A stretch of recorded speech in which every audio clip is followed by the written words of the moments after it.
Est-ce que vous voulez comprendre comment fonctionne le routage dynamique avec RIP? Dans ce cours, nous allons explorer le protocole de routage à vecteur de distance RIP, l'un des plus anciens mais essentiels pour comprendre les principes du routage dynamique.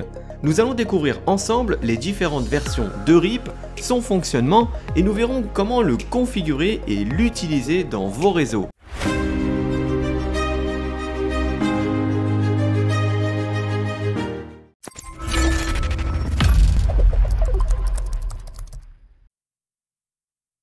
Même si le protocole RIP est très ancien et peu utilisé, il est tout de même important d'en parler pour comprendre mieux le principe du routage dynamique.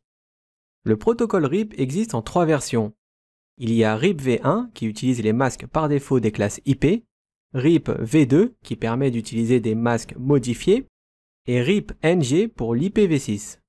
C'est un protocole normalisé qui fait partie des protocoles IGP, c'est-à-dire du routage interne. Il envoie à ses voisins routeurs toutes les 30 secondes sa table de routage complète en utilisant le split horizon et route poisoning. Le split horizon permet de transmettre à ses voisins uniquement les réseaux qui ne lui sont pas directement raccordés. Par exemple, sur cette topologie, la table de routage du routeur 1 comprend les réseaux qui lui sont directement connectés, et aussi ceux qui ont été appris par le protocole RIP, c'est-à-dire les réseaux à l'autre bout. Sur le routeur 2, c'est pareil. On voit bien ces deux réseaux qui lui sont directement connectés et le réseau 192.168.10.0 qui est derrière le routeur 1. Une mise à jour RIP du routeur 1 au 2 comprendra l'ensemble des réseaux que le routeur 1 connaît, mais aussi les réseaux que le routeur 2 connaît déjà puisqu'ils lui sont directement connectés.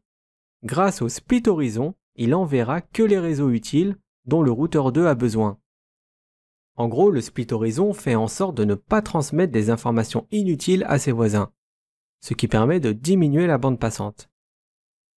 Et le route poisoning permet de supprimer les réseaux indisponibles des tables de routage.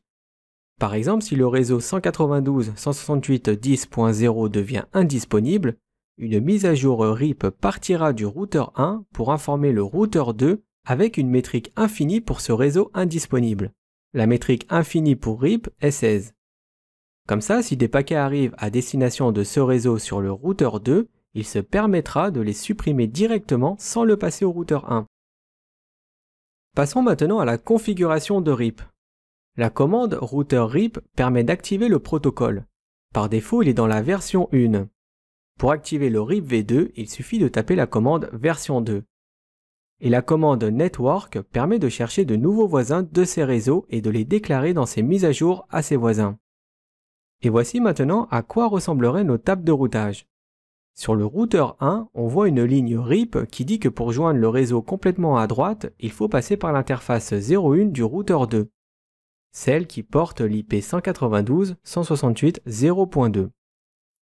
Et pour le routeur 2, c'est la même chose, on y voit ces réseaux qui lui sont directement connectés, et en RIP, on a le réseau 192.168.10.0 qui est joignable via l'IP 192.168.0.1.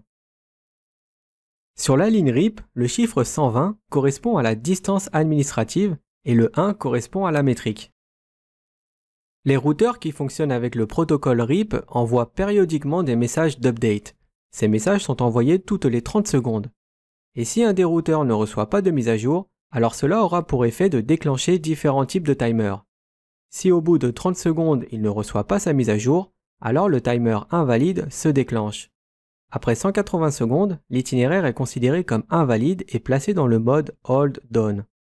Dans ce mode, les mises à jour de cette route seront ignorées pendant 180 secondes, à moins qu'elle obtienne une métrique plus faible. Et par contre, si au bout de 240 secondes, la route est toujours indisponible, alors elle sera supprimée de la table de routage.